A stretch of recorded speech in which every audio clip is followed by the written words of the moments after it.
आकाश रंजन स्वागत करता हूं आप सभी का हमारे आज के इस लेक्चर में। तो देखते हैं हम लोग आज क्या क्या पढ़ने वाले हैं। तो चलिए स्टार्ट करते हैं।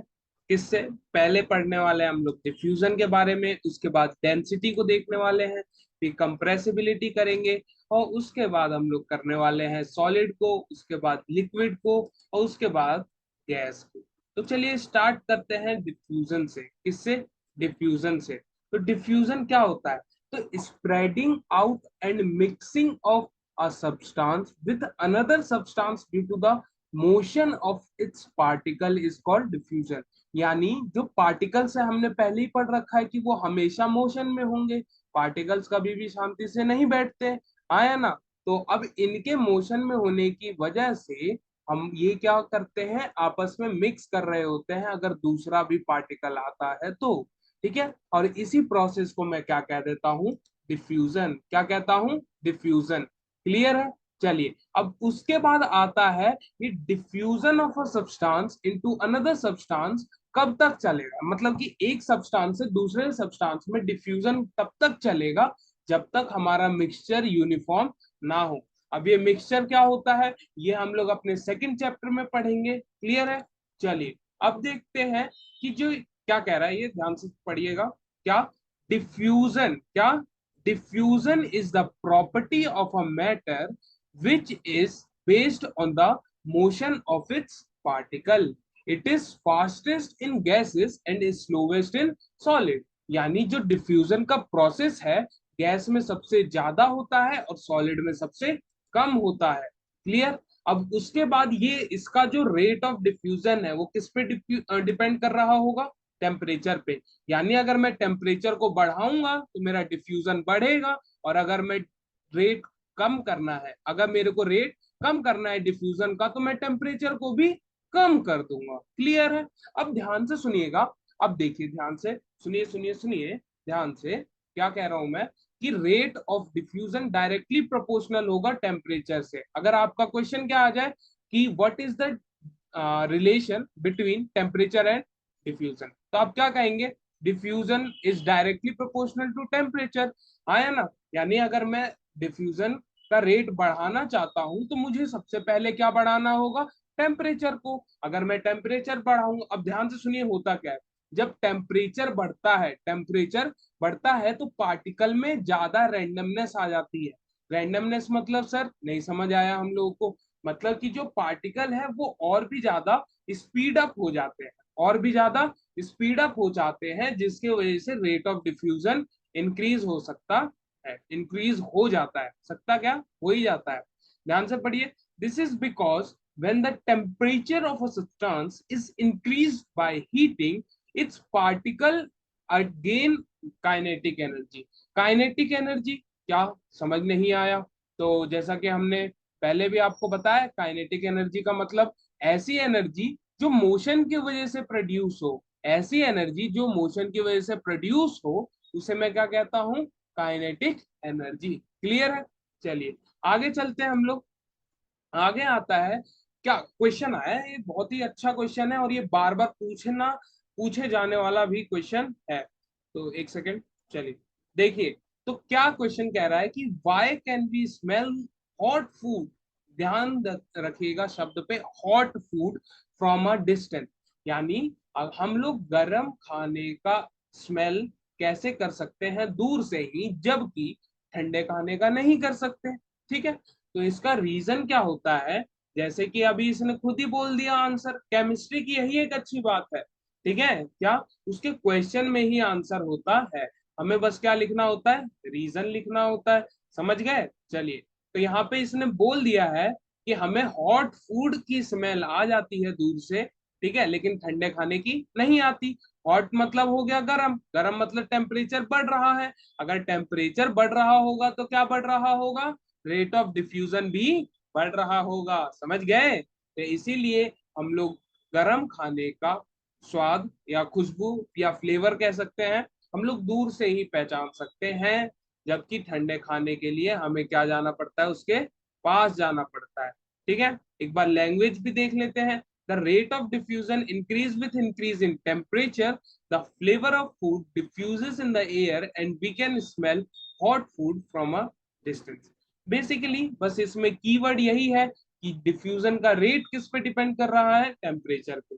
ठीक है, चलिए और ये भी देख लेते हैं एक बार। लेकिन कोल्ड फूड के टाइम क्या होता है, टेम्परेचर कम होता है, इसी वजह से डिफ्यूजन कम कम होगा। समझ गए? चलिए अब आते हैं डेंसिटी पे। कहाँ, डेंसिटी पे। तो डेंसिटी क्या होता है, mass per unit volume. It is defined as mass per unit volume. Mass per unit volume मतलब मास बाय वॉल्यूम। क्लियर? अगर मेरे को किसी भी चीज की डेंसिटी निकालनी है तो मुझे दो चीज मालूम होना चाहिए कि उसका मास क्या है और उसका वॉल्यूम क्या है। ठीक है, जैसे मैं इस कमरे का डेंसिटी निकालना चाहूँ, जहां पे मैं बैठा हुआ हूँ, क्लास ले रहा हूँ, उस अगर मेरे को उस कमरे की डेंसिटी निकालनी है तो क्या, उसका मास पता होना चाहिए और वॉल्यूम। कमरे का मास कैसा होगा, कमरे में लोग तो होंगे, उनका तो मास होगा, कमरे में सामान होगा, उसका मास तो होगा। उन सारे मासेस को सम कर दीजिए और जो वॉल्यूम होगा उससे डिवाइड कर देंगे तो हमारा क्या आ जाएगा, डेंसिटी। क्या आ जाएगा, डेंसिटी। चलिए अब अगली बात ध्यान से सुनिएगा, बहुत ही इंपॉर्टेंट है, स्टार मार्क करके नोटबुक में नोट करिएगा इसको। Object will float on water if the density of object is less than that of water. Water पे कोई चीज कब फ्लो करेगी, जब सामने वाले का या फिर जो ऑब्जेक्ट गिर रहा है पानी पे उसकी डेंसिटी कम हो वाटर से, तभी वो क्या करेगा, फ्लोट करेगा। और डूबेगा कब, डूबेगा कब, बताओ बताओ फटाफट। उल्टा केस हो जाएगा, जब डेंसिटी ऑब्जेक्ट की ज्यादा हो वाटर से तो वो क्या कर जाएगा, सिंक। सिंक मतलब होता है डूबना। क्लियर है? चलिए अब इसी पे ये क्वेश्चन है, फटाफट जो बच्चे समझ गए हैं अपनी बुद्धि लगाइए और इसका आंसर चाहे तो आप लोग खुद से भी लिख सकते हैं, जिनको समझ आ गया और जिनको नहीं आया उनके लिए तो हम लोग हैं ही। देखिए तो क्या होता है, पहले क्वेश्चन देख लीजिए कि ice and iron both are solid but ice floats on water but iron sinks. मतलब आइस और आयरन दोनों ही क्या है, सॉलिड है, दोनों ही क्या है, सॉलिड। लेकिन जो हमारा आइस है वो फ्लोट करता है जबकि आयरन डूब जाता है, ऐसा क्यों? तो अब इसका रीजन ध्यान से सुनिएगा। आइस कह रहा है फ्लोट करेगा, आइस क्या करेगा, फ्लोट। आइस कर रहा होगा फ्लोट। क्लियर? अब फ्लोट कब कोई चीज करेगी पानी पे, जब उसकी डेंसिटी उससे कम हो, पानी से। समझ गए? चलिए तो बहुत बढ़िया। तो क्या लिखा हुआ है, density of ice is less than that of water, therefore ice floats on water but the, एक second, but the density of iron is more than that of water and it sinks in water.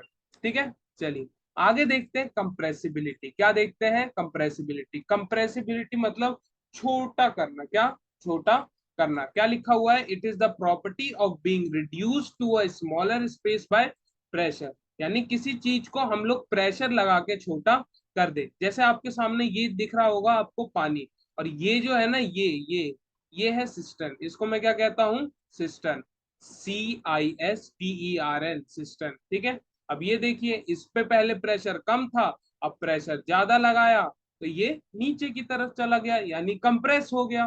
Clear है? चलिए अब आता है हमारा order of compressibility. जरा gas करिए सबसे कम कंप्रेसिबल कौन सी चीज होगी, गैस करिए। चलिए जिन बच्चों ने गैस किया सॉलिड, वो बिल्कुल सही थे। क्यों? क्योंकि सॉलिड को कंप्रेस करना थोड़ा सा टफ होता है then liquid and then gas. ठीक है, चलिए यानी गैस को मैं सबसे ज्यादा इजीली कंप्रेस कर सकता हूँ। चल आगे चलते हैं, सॉलिड स्टेट। अपना मेन टॉपिक आ गया जो कि है सॉलिड स्टेट। तो सॉलिड स्टेट क्या, कैसे मैं डिफाइन कर रहा हूँ कि कोई भी ऑब्जेक्ट या सब्सटेंस, कब मैं उसको कहूंगा कि वो सॉलिड स्टेट में है, जब उसके पास एक फिक्स्ड शेप हो और फिक्स्ड वॉल्यूम हो। तब वो क्या कहेंगे, क्या कह देंगे हम उस सब्सटेंस को या ऑब्जेक्ट को कि वो किसमें है, सॉलिड स्टेट में है। किसमें है, सॉलिड स्टेट में है। क्लियर? अब यहाँ पे देखिए एग्जाम्पल क्या क्या है इसके। व्हीकल हो गया, फर्नीचर हो गया, इलेक्ट्रॉनिक गैजेट्स जो आप यूज करते हैं, या फिर कोई भी अदर चीज। ठीक है, चलिए आगे देखते हैं। अब हम हमारे पास आते हैं कुछ कॉन्ट्रास्टिंग एग्जाम्पल। क्या आता है, कॉन्ट्रास्टिंग एग्जाम्पल। कौन से हैं, ये देखिए। मतलब समझ लीजिए पहले कॉन्ट्रास्टिंग एग्जाम्पल का, कि ऐसी चीजें जो हमें लगता है कि सॉलिड नहीं है लेकिन वो सॉलिड है, लेकिन वो सॉलिड है। तो ऐसे में क्या कहूंगा इनको, कॉन्ट्रास्टिंग एग्जाम्पल। जैसे कि हमारा ये रबर बैंड है, दिख रहा है आपको, ये रबर बैंड, ठीक है। अब ये रबर बैंड के साथ क्या हो रहा है, ये रुकिए मैं थोड़ी सी अपनी वीडियो बड़ी कर लेता हूँ। देखिए, ये जो रबर बैंड है, अगर मैं इसके साथ छेड़खानी ना करूं, इसके साथ छेड़खानी ना करूं, तो क्या होगा, ये ऐसे ही रहेगा। लेकिन मैं इस पे अप्लाई कर रहा हूं फोर्स, क्या अप्लाई कर रहा हूं, फोर्स, देखिए, देखिए, अप्लाई करा, आया ना। तो जब मैं इस पे फोर्स अप्लाई कर रहा हूं तो इसकी शेप भी क्या हो जा रही है, चेंज हो जा रही है, इसकी शेप क्या हो जा रही है, चेंज हो जा रही है। क्लियर है। चलिए, तो इसीलिए मैं इसको क्या कहूंगा कि ये सॉलिड है। क्यों, क्योंकि अगर यार किसी चीज पे फोर्स लगाने पे उसका शेप चेंज हो रहा है, तो हम लोग सॉलिड होने से मना नहीं कर सकते हैं, समझ गए। अब मान लीजिए, जैसे आपने थ्रेशिंग मशीन का नाम तो सुना ही होगा, वो तो किसी भी चीज को कंप्रेस कर देती है। तो इसका मतलब हमारे पास कोई सॉलिड सब्सटेंस है ही नहीं क्या, नहीं, बिल्कुल गलत। अगर फोर्स लगाने की वजह से चेंज हो रहा है सिर्फ, तो हम उसे सॉलिड कहेंगे। अब आता है, देखिएगा, स्पॉन्ज। स्पॉन्ज को कैसे समझिए, स्माइली बॉल देखिए आपने मार्केट में जो मिलती है, ठीक है। तो उसको क्या होता है कि आप लोग इजीली कंप्रेस करते हैं, क्या करते हैं, इजीली कंप्रेस, या फिर उसको हम लोग वो भी बोलते हैं, स्ट्रेस बॉल भी बोलते हैं, ठीक है। साइकोलॉजिस्ट सजेस्ट करते हैं जब गुस्सा आए तो उसको थोड़ा सा दबा लो, तो आपका जो गुस्सा है वो शांत हो जाता है, ठीक है। तो वो क्या कंप्रेस होता है, तो आप ये भी कहोगे कि वो भी सॉलिड नहीं है, क्यों, क्योंकि वो तो कंप्रेस हो जा रहा है और हमने पढ़ा है सॉलिड कंप्रेसिबल नहीं होते, हाँ या ना। लेकिन बच्चों ध्यान से सुनो, उसकी कंप्रेस होने की वजह क्या है। अगर मैं उसको स्टिल छोड़ दूं, अगर मैं उसको स्टिल छोड़ दूं, तो क्या वो अपना शेप चेंज कर पाएगा, नहीं, हाँ या ना। अब मैं उसको यार जबरदस्ती कंप्रेस कर रहा हूँ, तो ऑब्वियसली यार उसका शेप चेंज हो सकता है। और शेप चेंज होने की वजह क्या है कि उसमें पोर्स होते हैं, और उन पोर्स में होती है हवा, क्या होती है, हवा। क्लियर है। चलिए, आगे चलते हैं लिक्विड स्टेट की तरफ। तो मैं कब कहूंगा कोई सब्सटेंस लिक्विड स्टेट में है, गेस करिए। जब उसके पास एक फिक्स्ड शेप ना हो, क्या, उसके पास एक फिक्स शेप ना हो लेकिन फिक्स्ड वॉल्यूम हो। समझ नहीं आया, फिक्स शेप और फिक्स वॉल्यूम, तो जरा इस पिक्चर को देखिए। ये मेरा दूध का पैकेट है, आया ना। अभी इसका आप शेप देख रहे हैं, कुछ स्क्वायर टाइप लग रहा है। लेकिन वहीं अगर मैं इसको लेके आ जाऊं गिलास के अंदर, तो इसने शेप चेंज किया। लेकिन अगर मान ले यार मैंने 500 ml खरीदा है दूध को, दूध 500 ml का खरीदा है, तो इस गिलास में 500 ml ही तो दूध आएगा, 250 ml या फिर 1 लीटर तो नहीं गिर जाएगा। अब वो अलग बात है कि आप लोग आधा गिरा रहे हो, या फिर इसमें और पैकेट लेके आके या पानी, वो केस नहीं है। बच्चों ध्यान से इधर समझो, बाहर मत निकलो, अपना फालतू दिमाग नहीं लगाना होता साइंस में। यहाँ जैसी चीजें चलती हैं वैसे चलानी पड़ती है, क्यों, क्योंकि ये हम नहीं कह रहे हैं, ये पहले से जो साइंटिस्ट थे वो कह के गए हैं। क्लियर है। चलिए, तो क्या कह रहे थे कि इनके पास फिक्स्ड शेप नहीं होता, यानी जिस कंटेनर में मैं इसको रखूं ये उस शेप का हो जाता है। वहीं अगर मैं इसको गिलास की बजाय कटोरी में कर देता, या प्लेट में करता, तो ये उसका शेप ले लेते, समझ गए। चलिए, और एग्जाम्पल यहाँ पे आप लोग पढ़ सकते हैं, वाटर हो गया, सॉफ्ट ड्रिंक्स हो गए, या फिर मिल्क हो गया, समझ गए। चलिए, आगे चलते हैं गैसियस स्टेट पे। तो मैं कब कहूंगा कोई सब्सटेंस गैसियस स्टेट में है, तो ध्यान से सुनिएगा, जब उसके पास ना फिक्स्ड शेप हो ना उसके पास फिक्स्ड वॉल्यूम हो। क्लियर। तो ऐसे सब्सटेंस को मैं क्या कहूंगा, क्या कहूंगा, गैसियस स्टेट में, ठीक है। अब इनके पास होती है एबिलिटी टू फ्लो, यानी ये फ्लो कर सकते हैं। फॉर एग्जाम्पल, एयर है यार, एयर फ्लो करता है कि नहीं करता, गैसेस स्टेट में है। अब आते हैं एग्जाम्पल की बात कर ले, ऑक्सीजन, कार्बन डाइऑक्साइड, नाइट्रोजन। अब इन सब गैसेस के बारे में आपको अब थोड़े 2-3 चैप्टर के बाद ही पढ़ लेंगे, ठीक है, आया ना। चलिए, तो बढ़ते हैं हम लोग अपने difference between states of matter की तरफ। तो सॉलिड क्या होता है, ध्यान से देखिएगा इस फिगर को। ये फिगर क्या है, मेरी सॉलिड की फिगर है। यहाँ पे देख रहे होंगे, तो ये जो पार्टिकल्स हैं ये क्या है, सॉलिड के पार्टिकल्स हैं। ये काफी ज्यादा क्लोजली पैक्ड है, क्लोजली पैक्ड है, यानी इनके बीच में इंटरमोलिक्यूलर स्पेस नेग्लिजिबल है, नामात्र है, ठीक है। अब नामात्र स्पेस होने की वजह से फोर्स ऑफ अट्रैक्शन ज्यादा होगा, और हमें पता है कि अगर फोर्स ऑफ अट्रैक्शन ज्यादा हुआ तो काइनेटिक एनर्जी कम हो जाएगी। क्लियर है। वहीं अगर मैं बात करूं लिक्विड की, किसकी बात करूं, लिक्विड की, तो यहाँ आप देख सकते हैं कि इनके पास थोड़ा सा ज्यादा स्पेस है इन कंपैरिजन टू सॉलिड। ठीक है, और यहाँ अगर मैं बात करूं गैस की, तो यहाँ पे देख सकते हैं आप सबसे ज्यादा स्पेस किसमें है, हमारे गैसियस पार्टिकल में। क्लियर है। चलिए अब ये देखिए इनसे क्या पता लग रहा है कि ये जो लिक्विड है ना, वो क्लास का एवरेज बच्चा नहीं होता जो सारी चीजें करता है। क्या सारी चीजें करता है, मस्त मस्ती भी करता है, पढ़ाई भी कर लेता है, दोस्तों के साथ घूमता है फिरता है, अच्छे नंबरों से पास भी हो जाता है। क्लियर। तो लिक्विड भी कुछ उसी टाइप का मीडियोकर, क्या मीडियोकर, यानी ना इसके पास कुछ ज्यादा है ना इसके पास कुछ कम है। स्पेस की बात करूं तो सॉलिड से ज्यादा है लेकिन गैस से कम है। फोर्स ऑफ अट्रैक्शन की बात करूं तो सॉलिड से कम है लेकिन गैस से ज्यादा है। ठीक है। वहीं अगर काइनेटिक एनर्जी की बात करूं तो सॉलिड से ज्यादा और गैस से कम है। अब देखिए यहाँ पे गैस पार्टिकल को, किसको देखिए गैस पार्टिकल को, यहाँ स्पेस ज्यादा है, यहाँ पे स्पेस ज्यादा है, यानी जो पार्टिकल्स है उनको घूमने की इजाजत मिली हुई है कि जाओ आप घूम सकते हो। ठीक है। फॉर एग्जाम्पल अगर मैं आपको घर में बंद कर दूं या फिर आपको पार्क में ले जाके छोड़ू, आपको ज्यादा अच्छा कहाँ लगेगा, पार्क में लगेगा। वहां आप फ्रीली मूव कर सकते हो, खेल सकते हो या फिर कुछ और। ठीक है। चलिए अब आगे देखते हैं अपना डिफरेंस ऑफ द टेबल। अब ये टेबल जो है ध्यान से देखिएगा, पहला कॉलम सॉलिड का है, फिर लिक्विड का है, एंड देन गैस। ठीक है। चलिए तो पहले काम करते हैं डेफिनेशन पे। तो डेफिनेशन आई थिंक हम लोग क्लियर है डेफिनेशन के साथ कि सॉलिड के पास फिक्स शेप होगा, फिक्स वॉल्यूम होगा, लिक्विड के पास सिर्फ फिक्स वॉल्यूम होगा, शेप नहीं होगा। आया ना। और गैस के पास मेरा कुछ भी नहीं होने वाला है। समझ गए। और काइनेटिक एनर्जी, क्या सेकंड पॉइंट क्या है मेरा, काइनेटिक एनर्जी। क्या है काइनेटिक एनर्जी। अब मैंने पहले ही बोला था कि काइनेटिक एनर्जी को कैसे याद रखना है, फोर्स ऑफ अट्रैक्शन से। और फोर्स ऑफ अट्रैक्शन कैसे याद रहेगा, उस पिक्चर से, उस पिक्चर से। ठीक है। तो ये जो टेबल है ज्यादा टफ नहीं है, देख सकते हैं आप। यहाँ पे अगर मैं मॉलिक्यूल अरेंजमेंट की बात करूं, मॉलिक्यूल अरेंजमेंट की बात करूं तो इस पिक्चर को देखिए। यहाँ पे जो मेरे सॉलिड में है ये कितने ज्यादा अच्छे से है, अरेंज्ड है, देख लीजिए। एक लाइन में एक है, लेकिन लिक्विड में देखूं तो मेरे पास वो अरेंजमेंट नहीं है, ना ही मेरे पास वो गैस में मिल रही है। क्यों? क्योंकि इनके पास थोड़ी सी जगह है और जो पार्टिकल है वो आपस में घूमने लग रहे हैं।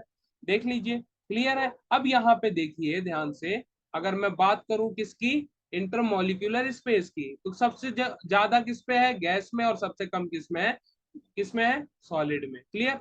अब क्वेश्चन कैसे बनता है, क्वेश्चन कैसे बनता है, आपके पास इसी टाइप का कुछ टेबल दे देगा, एक चीज दी होगी, फॉर एग्जांपल काइनेटिक एनर्जी दिया होगा कि kinetic energy is max in gaseous state, kinetic energy is maximum in gaseous state, हाँ है ना। और बाकी दो में लिखा होगा डैश, क्या लिखा होगा, डैश। तो आपको वो डैश में फिल करना होगा। समझ गए। चलिए तो इस टाइप के क्वेश्चन के लिए बिल्कुल तैयार रहिएगा। ठीक है। चलिए अभी एग्जांपल्स वगैरह लिखा हुआ है इसमें, इंटरमोलिकुलर अट्रैक्शन है। हमको पता है कि सबसे ज्यादा अट्रैक्शन सॉलिड में होता है, सबसे कम गैस में। और लिक्विड इज और मीडियोकर प्लेयर, यानी ना इसमें ज्यादा होगा ना इसमें कुछ कम होने वाला है। क्लियर है। चलिए तो इसी के साथ आज का लेक्चर यहीं पे होता है खत्म, समाप्त। ठीक है। मिलते हैं आपसे नेक्स्ट लेक्चर में, तब तक के लिए कीप प्रैक्टिसिंग।